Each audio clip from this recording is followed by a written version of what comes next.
শেখ হাসিনা চরিত্র যারা ঠিক করে তাদের ভেতরে লগি বৈঠা ঢুকালো।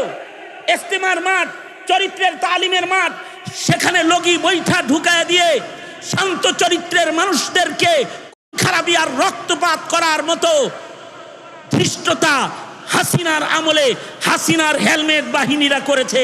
ঠিক না বে ঠিক? জোরে বলেন।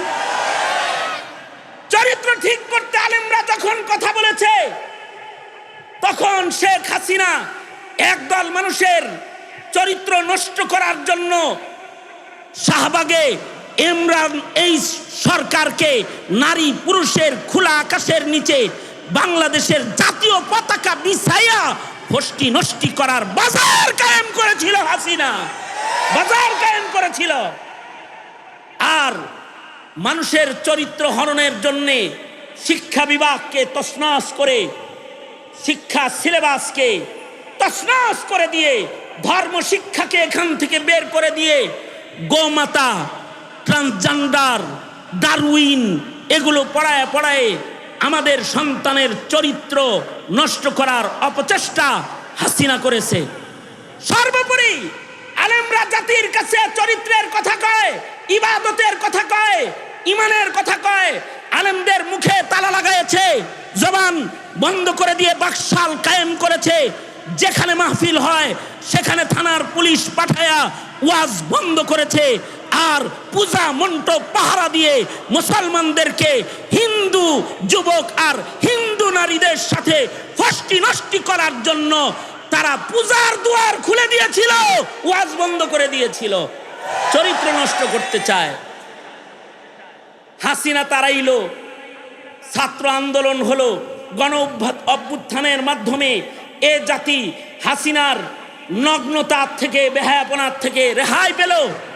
যে ইমানদারদেরকে মূর্তি পূজক বানাতে শাপলা চত্বরে গুলি করে যারা ইমানদারদের অধিকারের কথা কয় তাদের মেরে দুর্বল করে, আলেমদেরকে সারা দেশে হাজার হাজার মামলা দিয়ে এদেশের আলেমদেরকে জেলের তালাবদ্ধ করে দিল।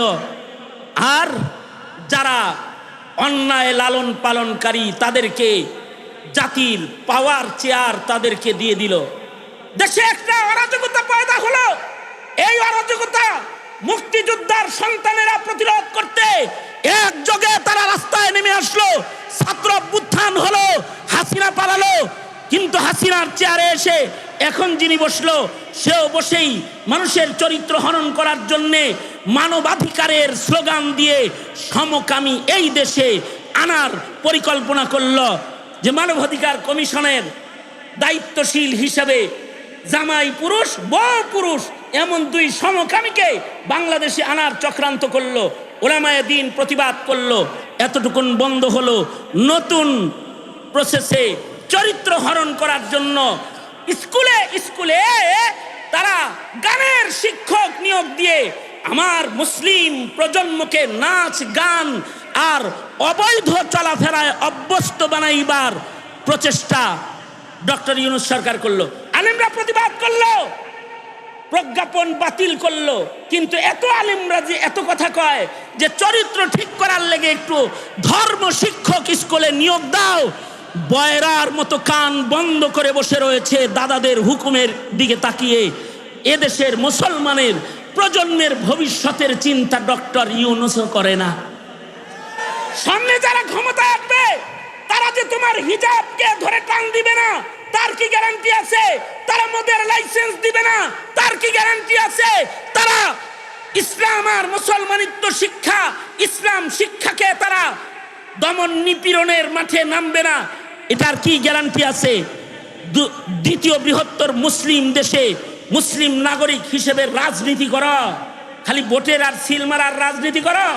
তোমার সিল দিয়া ওই জিনিস নিশ্চিত করতে হবে যে কোন সরকার ক্ষমতায় বসে যেন মুসলিম মিল্লাতের চরিত্রের ভেতরে আঙ্গুল প্রবেশ করাইবার কোনো সুযোগ না পায়। এটা তোমাদেরকে নিশ্চিত করতে হবে। এই শোনো, আমাদের বাপ দাদারা আমাদেরকে তাসবিহ আর জায়নামাজ দিয়েই বসায় গিয়েছিলেন।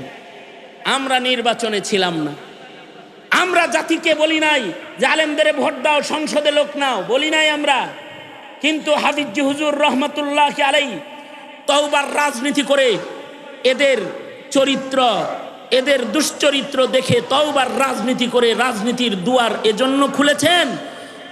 রাজনীতিটা যদি খালি নাস্তিক্যবাদ লালন আর কুফরি ধ্যান ধারণায় চলন যাদের, তাদের হাতে দিয়ে দাও, তাইলে প্রজন্মের নাতিপুতির ভেতরে কালেমা পড়ার মানুষ তালাশ করে পাবে না, তোমরা পাবে না, তোমাদের কালেমা পড়ার মানুষ ঘরে থাকবে না। সুতরাং এই দেশ, এই মিল্লাতের চরিত্র রক্ষায় মাদারেসে কওমিয়া যেমন দরকার, দাওয়াত তাবলীগ যেমন দরকার, একটা ইসলামী সরকার, কোরআনের সরকার ওই রকম দরকার। এইটা যদি বুঝে থাকো তো আগামীর পথ চলা হিসাব নিকাশ করে পথ চইল। রাজি আছো তো ইনশাআল্লাহ কোরআনের জন্য কাজ করতে? আল্লাহ তৌফিক দান করুন। কারণ জাতির চারিত্রিক অবক্ষয়ের চেয়ে বড় অবক্ষয় জাতির জীবনে আর হয় না। দেশ ডিজিটাল হইলে হয় না, হৃদয় পরিষ্কার হতে হয়। মানুষের চেহারা সুন্দর হলে হয় না, পোশাক সুন্দর হলে হয় না, স্বভাব সুন্দর করতে হয়। ঠিক না বে ঠিক? জোরে আওয়াজ করে বলেন ঠিক না বে ঠিক? সুতরাং এই চরিত্র গঠনের মিশনে আপনিও একজন কর্মী হয়ে যান। আলেম, দাওয়াত তাবলীগ, তাজকিয়াতুন নুফুস, ওলামায়ে দ্বীন, তাদের কাফেলায় আপনিও সহযোগী হয়ে শামিল হয়ে যান। এই প্রস্তুতি নিয়েই পথ চলেন। দেশ বাঁচবে, জাতি বাঁচবে, জাতির চরিত্র বাঁচবে, আখিরাত বাঁচবে, জান্নাতে যাওয়ার রাস্তা প্রশস্ত থাকবে। আল্লাহ আমাদের তৌফিক দান করেন, আমিন বলেন। এই মাদ্রাসার মাহফিলকে কবুল মঞ্জুর করেন। শেখুল হাদিস দামাত বরকাতুহুমকে আল্লাহ নেক হায়াত লম্বা করেন। মুহতারাম সাহেবকে আল্লাহ তাআলা নেক হায়াত লম্বা করেন।